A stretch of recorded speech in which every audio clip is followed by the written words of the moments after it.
నమస్తే అండి. మంచి మాటలు పంచుకోవడానికి మా పొదరింటికి స్వాగతం. అందరూ ఎలా ఉన్నారండి? నేనైతే బాగున్నాను. మన వాళ్ళంతా కూడా బాగుండాలని మనస్ఫూర్తిగా కోరుకుంటున్నానండి. ఈరోజైతే ఒక మంచి వీడియోతో మీ అందరి ముందుకు వచ్చానండి. అదేంటంటే మా విజయవాడలో 35వ పుస్తక ప్రదర్శన స్టార్ట్ అయిందండి. ఈ 2025 జనవరి 2వ తారీఖు నుంచి 12వ తారీఖు వరకు ఉంటుందన్నమాట ఈ బుక్ ఫెస్ట్ అనేది. ఇది ఎక్కడ పెట్టారు అని అంటే ఇందిరాగాంధీ మున్సిపల్ స్టేడియం బందర్ రోడ్లో ఉంటుంది కదా, ఆ స్టేడియంలో ఏర్పాటు చేశారండి. నిన్న ఆదివారం కాబట్టి నిన్న ఈవినింగ్ నేను మా హస్బెండ్ ఇద్దరం కలిసి వెళ్ళాము. నిజంగా పుస్తక ప్రియులందరికీ ఇది ఒక పెద్ద పండగ అని చెప్పొచ్చండి. ప్రతి సంవత్సరం కూడా ఇలా వింటర్ సీజన్లో ఏర్పాటు చేస్తారు. ఎక్కడ పెడతారు, ఏ గ్రౌండ్స్లో పెడతారు అని అందరూ ఈగర్గా వెయిట్ చేస్తూ ఉంటారండి. అందులో నేను కూడా ఒకదాన్ని అనమాట. అందుకే స్టార్ట్ చేసిన మొదట్లోనే ఇలా మా హస్బెండ్ని తీసుకుని వెళ్ళాను. ఈ బుక్ ఫెస్టివల్లో పిల్లలకు సంబంధించిన పుస్తకాల దగ్గర నుంచి పెద్దవాళ్ళకు ఉపయోగపడే పుస్తకాలు, ఇంకా వ్యక్తిత్వ వికాస పుస్తకాలు, ఆధ్యాత్మిక పుస్తకాలు, ఒకటేంటండి అన్ని సందర్భాలకి ఉపయోగపడే అన్ని రకాల పుస్తకాలు ఇక్కడ కొలువు తీరి ఉన్నాయండి. పుస్తకాల వెల్లువ అని కూడా చెప్పొచ్చు అనమాట. మనకి ఎటువంటి పుస్తకమైనా ఈ బుక్ ఫెస్టివల్లో దొరుకుతుందండి. జనరల్గా మనం ఏదైనా బుక్ షాప్కి వెళ్తే ఒక పుస్తకం దొరకకపోతే ఎంతో బాధపడుతూ ఉంటాం కదా. అలాంటి వాళ్ళం మనకి ఏ పుస్తకం కావాలో చక్కగా ఒక లిస్ట్ రాసుకుని ఈ ఎగ్జిబిషన్కి కనుక వెళ్తే అన్ని రకాల పుస్తకాలు మనకు దొరుకుతాయండి. ఈ సంవత్సరం ఈ బుక్ ఫెస్టివల్ని మన డిప్యూటీ సీఎం పవన్ కళ్యాణ్ గారు ప్రారంభించారండి. ఆ ప్రారంభ సభలో కూడా బుక్స్ ఆయన జీవితంలో ఎంత ముఖ్యమైన భాగమో, ఈ బుక్స్ చదవటం వల్ల ఆయన జీవితం ఎంత మంచిగా ఉన్నతమైన దిశలో వెళ్ళిందో చాలా చక్కగా చెప్పారండి. ఇంకోటి ఏంటంటే డబ్బులు ఎన్ని కోట్లు ఇవ్వమన్నా ఎవరికైనా ఇచ్చేస్తాను, కానీ నా దగ్గర ఉన్న ఒక పుస్తకం ఇవ్వమంటే మాత్రం నేను చాలా ఆలోచిస్తాను, నా పిల్లలకు కూడా ఇవ్వను అని చెప్పారండి. అంత విలువైన ఆస్తి పుస్తకాలంటే అని ఎంతో చక్కగా చెప్పారనమాట. నిజమండి, పుస్తకం మన పక్కన ఉంటే మనకి తెలియని భరోసా, ధైర్యము ఎన్నో వస్తాయి. ఒక 100 మంది మిత్రుల కన్నా ఒక మంచి పుస్తకం మన పక్కన ఉంటే చాలండి. నిజంగా పుస్తకాలు చదవడం కనుక చిన్నప్పటి నుంచి అలవాటైతే మనకి ఎవరో ఒక తెలియని అదృశ్య శక్తి మన పక్క నుండి మనకి మంచి చెడు చెప్తా, మనకి జ్ఞానాన్ని బోధిస్తా, మనల్ని ఒక మంచి దిశలో నడిపించుకుంటా వెళ్ళిపోతున్నట్టే అనిపిస్తుందండి. ఇది నిజంగా ఊరికే ఏదో మామూలుగా చెప్పే మాట కాదు.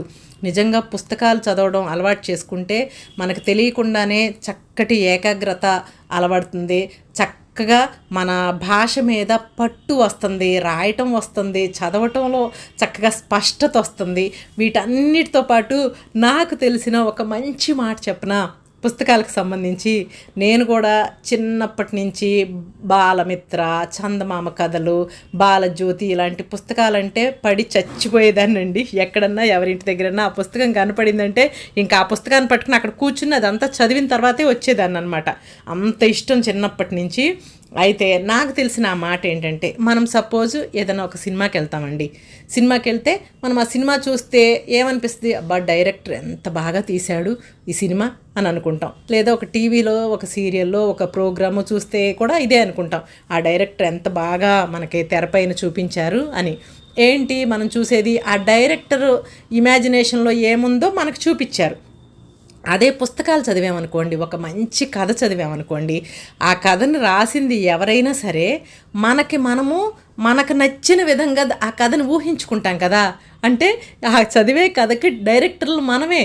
నిజంగా మనకి ఎలా ఇష్టమైతే అలా ఊహించుకుంటాం. సపోజ్ ఒక అడవి ఉంది, ఆ అడవిలో ఇన్ని జంతువులు ఉన్నాయి, ఆ అడవి అంతా పచ్చదనంతో నిండి ఉంది.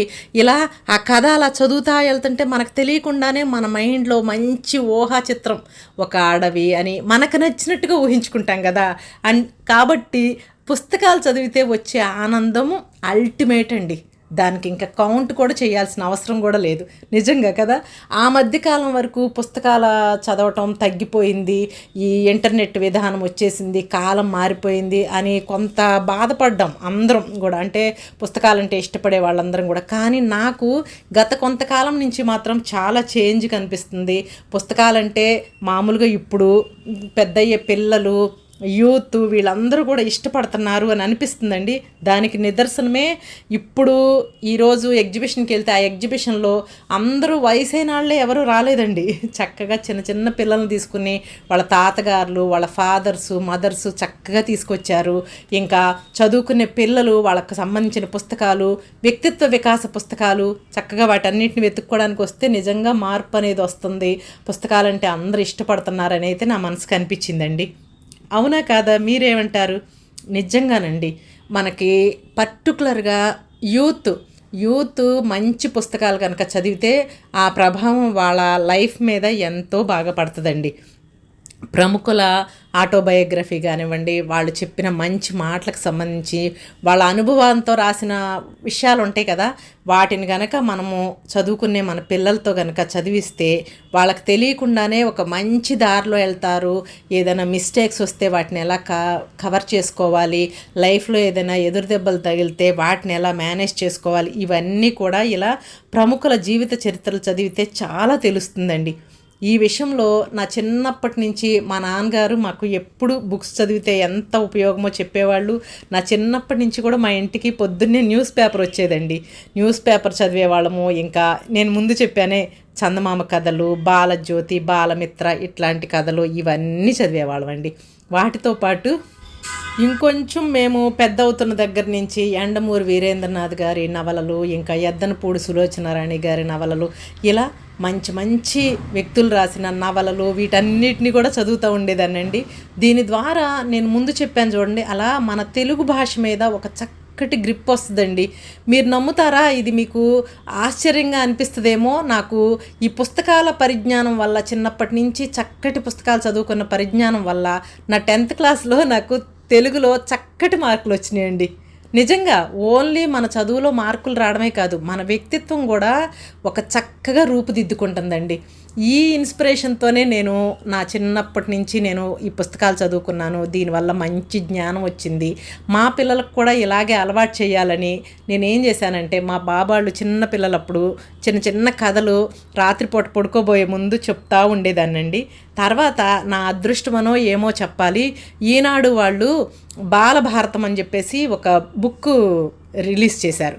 ఆ బాలభారతం బుక్ ప్రతిసారి ఆ బుక్ని చక్కగా తెప్పించుకుని దానిలోని కథలన్నీ రోజుకొక కథ, చక్కగా బొమ్మలతో కూడిన కథలు ఉండేయండి ఆ పుస్తకంలో. రోజు మా బాబాళ్ళకు చూపించేదాన్ని అనమాట. ఎందులో ఏ కథ చదివిన ఈరోజు అని అంటే వాళ్ళకి చక్కగా ఇంట్రెస్ట్గా ఉన్నది పేజ్ చూపించి, అమ్మ ఈ కథ కావాలి అని అడిగేవాళ్ళు. దాన్ని చక్కగా విడమర్చి చెప్పి వాళ్ళని కూడా దాని మీద క్వశ్చన్లు అడుగుతూ ఉండేదాన్నండి. దీని ప్రభావం ఎంత బాగుందంటే, ఇప్పుడు మా బాబాళ్ళు చక్కగా వాళ్ళ లైఫ్లో సెటిల్ అయ్యే టైం వచ్చేసింది కదా, పెద్ద పెద్ద పుస్తకాలు, చాలా ప్రముఖులు రాసిన మంచి మంచి బుక్స్, ఇంగ్లీష్ బుక్స్ అవన్నీ ఇద్దరు చక్కగా చదువుతున్నారండి.